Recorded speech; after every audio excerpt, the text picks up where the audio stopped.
Here are the top 7 mistakes real estate agents make, and here's how I got them. Every week, we gather a group of real estate agents to talk about what's really happening in the field. So this meeting happens every Thursday where we share wins, we share the frustrations that we are having out here, and we also share the hard lessons that don't make it to social media. This week, we talk about the biggest mistakes we see other real estate agents making, or the mistakes that we ourselves are making, and we also give solutions to what can be done around these mistakes. So I'll give you a lowdown of the 7 mistakes.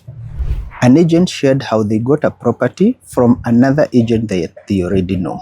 They didn't ask for the documentation. They did not visit the property first because this is an agent that they already trusted. They went ahead, marketed the property, and got a serious buyer. They took this buyer to the site, but on getting to the site with the buyer, the selling agent started changing tune. They said they weren't even around to show the property. All this is happening when the client have the buyer already on site. The lesson here is never assume anything. Even if it's your best friend who is trying to sell the property, or even if it's someone you already know, do your own due diligence because your client is expecting you to do the same. Mistake number 2, which happens more often than you think, and this is something that I personally have also encountered. Here's how it happens. You see a listing online, and this listing matches what you are exactly looking for. You speak to the listing agent, you agree on when to view and on the day of the viewing. On the appointed day and time, you and client arrive on location, but the listing agent doesn't turn up. Either they doesn't turn up entirely or they are late. You try calling them on the phone and your calls go unanswered. There's a simple solution to that. As an agent, you need to make sure that you are showing up on time, and you don't just need to be on time. Show up early. If the meeting is at 10, show up quarter to 10. Show up polished. And if you're meeting a client and you're not meeting on the property, make sure you are picking a very good location for a meetup, because first impressions really matter in real estate. Mistake number 3 happens so often and keeps properties on the market for a very long time. And I'd want you to look at this. In the discussion, one agent shared how a client asked them to market their house priced at 190 million. Bear with me. This is a house that doesn't have a swimming pool, doesn't have high-end finishes, and it was not even on a big piece of land. It was on half an acre. No one called. There wasn't even a single inquiry. And why did this happen? Because the market doesn't care what the seller wants. It only cares what the property is worth. So take time, look at the property that you're selling and do your research. Make sure you are pricing your properties correctly, because if you don't, your properties are going to stay in the market for long. And what you can do, if you realize the seller wants more money, brave enough to guide the seller on reality, show them similar properties that are in the market, because those are the kind of properties that you're competing with.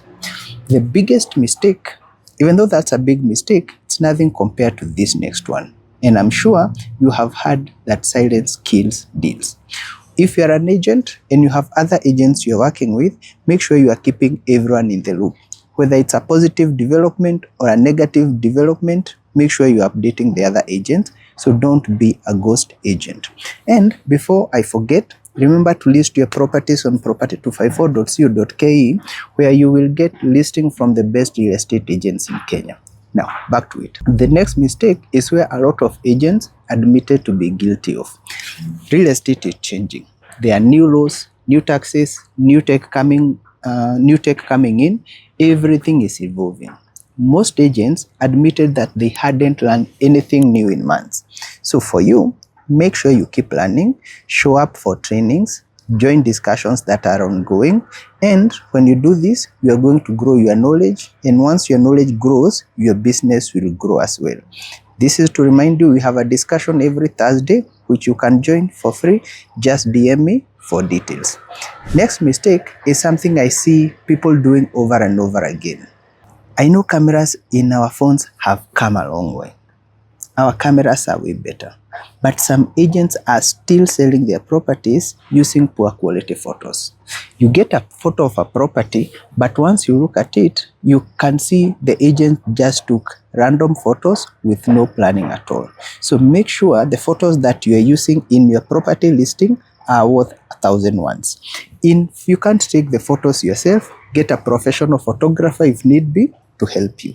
The next mistake is something I guarantee you that you're already making. Someone offers you a listing from an area and you take it. You don't know what properties are going for. You don't know if it's an area with high demand or not, and you have no idea what that neighborhood has beyond what you can read online. So you waste weeks marketing the property with no results. What you can do, make sure you are picking your niche.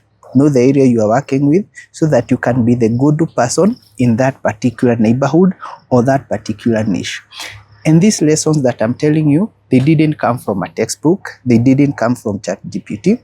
They came from real agents who are in the field sharing real stories. If you want to join us, make sure every Thursday you are with us. We do this meeting online, and if online is not your thing, we are planning for a physical meeting, so DM me for details.